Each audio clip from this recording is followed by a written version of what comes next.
Hey, what's up, guys? Void is here, giving you guys a Gears of War E-Day commentary. So today we're gonna talk about some news that just got released and some possible game modes that have been data mined from the E-Day beta. So first up, Gamescom is happening on Tuesday the 25th, and it's been confirmed that a new trailer is dropping and some more campaign footage is gonna release. Some Gears of War content creators have been given access to a build of the campaign thanks to the Coalition and Microsoft. Most likely this is what's gonna be revealed at Gamescom, so it's a big day for the Gears of War community. We're gonna see a lot of news and hype surrounding this reveal. I'm looking forward to it.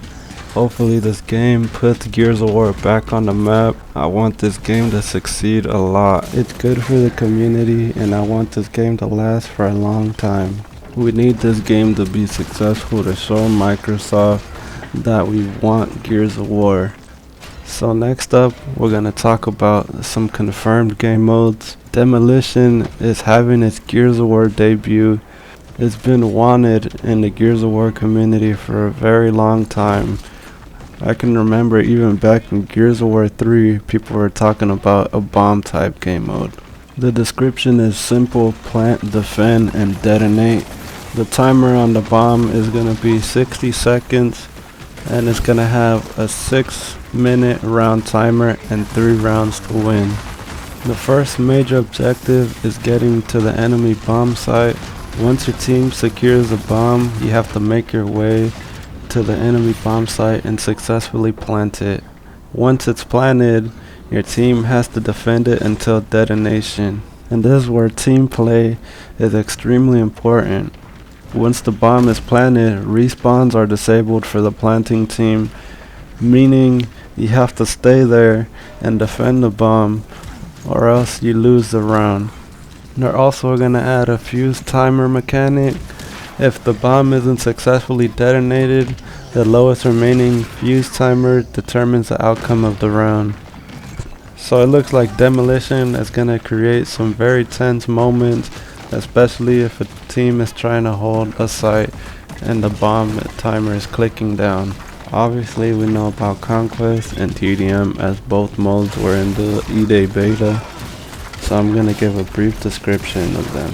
So Conquest, a team needs to capture 4 zones to win in a single round.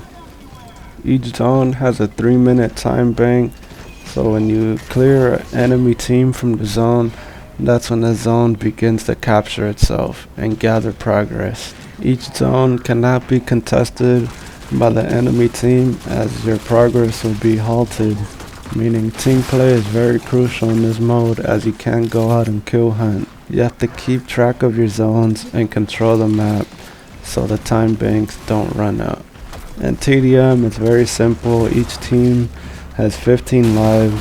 First to 2 rounds wins the match. You have to run down the enemy team's lives in order to win.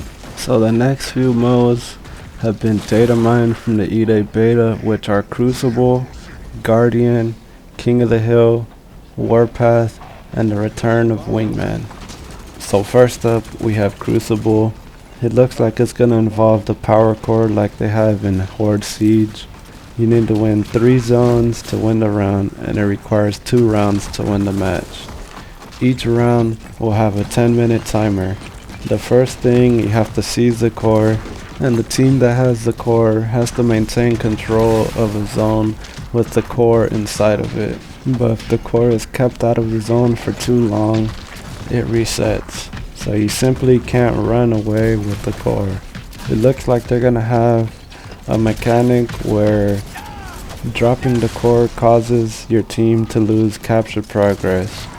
So it becomes a major responsibility to always have that in hand. Each team is gonna have its own set of zones, and those zones can shrink and move independently.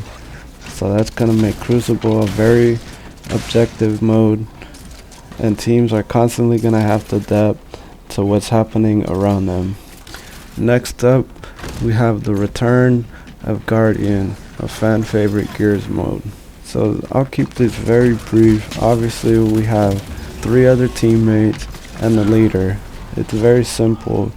first to 4 rounds wins, and there's a 5-minute timer.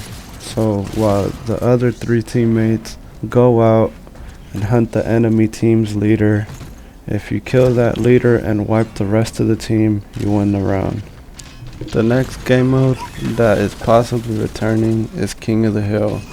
The goal is to remain active in the zone and accumulate a total of 120 seconds to win the match.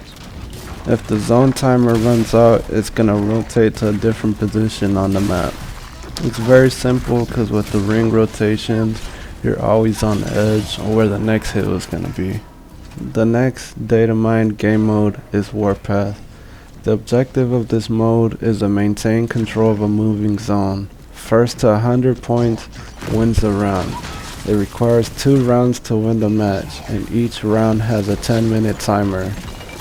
The zone continues to gradually advance around the map until the first team gathers 100 points. So it looks like this game mode is going to require a lot of teamwork and positioning and have good rotations, because you aren't always fighting in one spot.